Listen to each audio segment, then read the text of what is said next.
యోనా 3వ అధ్యాయం 8వ వచనం నుండి చదువుతున్నాను. ఒకవేళ దేవుడు మనస్సు త్రిప్పుకొని పశ్చాత్తప్తుడై మనము లయము కాకుండా తన కోపాగ్ని చల్లార్చుకొనును గనుక మనుషులు ఏదియూ పుచ్చుకొనకూడదు, పశువులు కానీ ఎద్దులు కానీ గొర్రెలు కానీ మేత మేయకూడదు, నీళ్లు త్రాగకూడదు. మనుషులందరూ తమ దుర్మార్గములను విడిచి తాము చేయు బలాత్కారమును మానివేయవలెను. మనుషులేమి పశువులేమి సమస్తమును గోనెపట్ట కట్టుకొనవలెను. జనులు మనస్పూర్వకంగా దేవుని వేడుకొనవలెను అని దూతలు నినెవే పట్టణములో చాటించి ప్రకటన చేసిరి. ఈ నినెవే వారు తమ చెడు నడతలను మానుకొనగా వారు చేయుచున్న క్రియలను దేవుడు చూచి పశ్చాత్తాప్తుడై వారికి చేయుదునని తాను మాట ఇచ్చిన కీడు చేయక మానెను.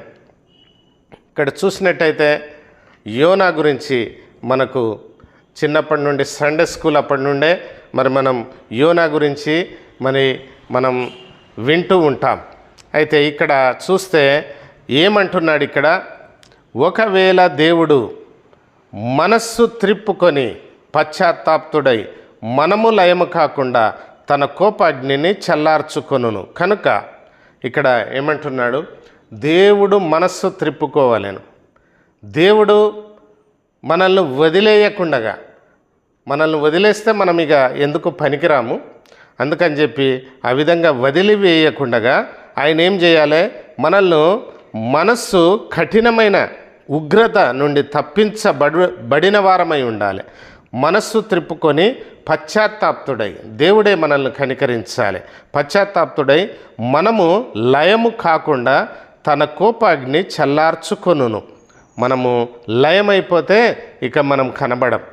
లయము కాకుండా మనము తన కోపాగ్ని చల్లార్చుకునేటట్టు మనము ప్రవర్తించవలసినటువంటి పశ్చాత్తాప హృదయం కలిగి మన యొక్క ప్రవర్తనలో మార్పు రావాలి అని ఇక్కడ తెలియజేస్తుంటున్నాడు. గనుక మనుషులు ఏది పుచ్చుకొనకూడదు, పశువులు కానీ ఎద్దులు కానీ గొర్రెలు కానీ మేత మేయకూడదు, నీళ్లు త్రాగకూడదు. కఠినమైనటువంటి ఉపవాసం గురించి ఇక్కడ మనం చూస్తూ ఉంటున్నాం. ఇక్కడ ఏమంటున్నాడు, ఆ యొక్క చేసిన పొరపాటు మనుషులైతే ఇక్కడ చూస్తే ఈ యొక్క యోనా చెప్తున్నటువంటి మాట ఏంటంటే, ఎద్దులు కానీ గొర్రెలు కానీ మేత మేయకూడదు, నీళ్లు త్రాగకూడదు.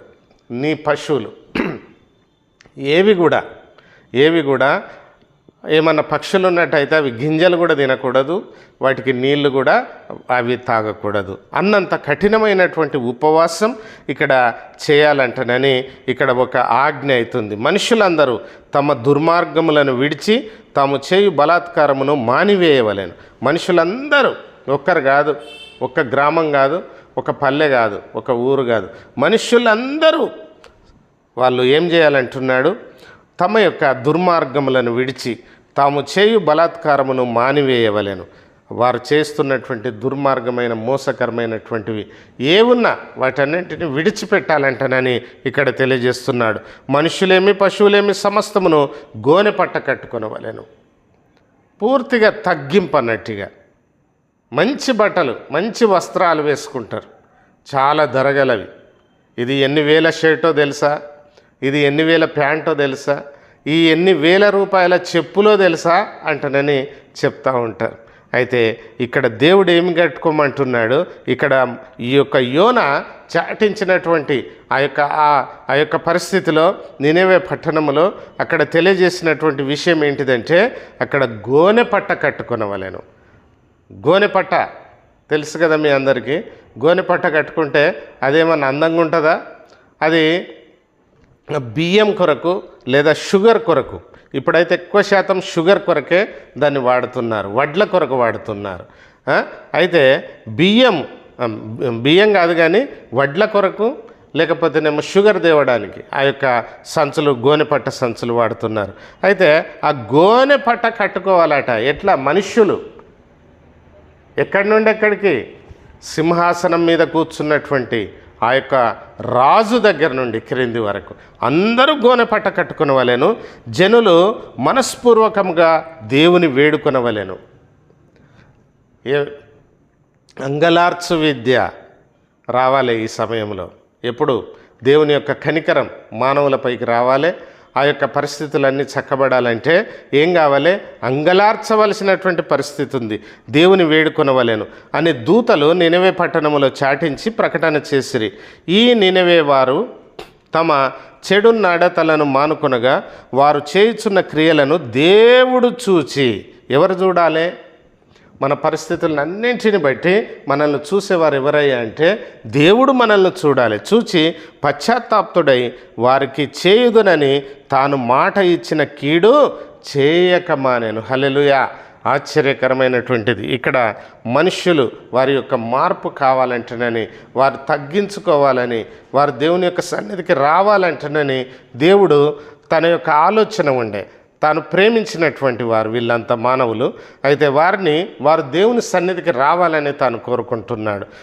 అప్పుడు ఆయన చేయడానికి ఉద్దేశంతో ఉన్నటువంటి ఆ యొక్క కీడు చేయకుండగా మానెను అని ఈ యొక్క పరిశుద్ధ గ్రంథంలో తెలియజేయబడి ఉంటున్నది. ఈ విధంగా మనం దేవుని యొక్క సన్నిధిలో మనము భయముతోనూ భక్తితోనూ తగ్గింపుతోనూ మనం చేస్తున్నటువంటి చెడు నడతలన్నింటిని విడిచిపెట్టి విసర్జించి దేవునికి సమీపంగా మనం ఉన్నట్టయితే ఈ యొక్క నినవే పట్టణస్థులను ఏ విధంగా దేవుడు కాపాడినాడో, మరణం నుండి తప్పించినాడో, ఆ ప్రకారం మన యొక్క దేశాన్ని ఆయన కాపాడుతాడు, దీవిస్తాడు, ఆశీర్వదిస్తాడు, ఆయన యొక్క కృపలో వర్ధిల్ల చేస్తాడు.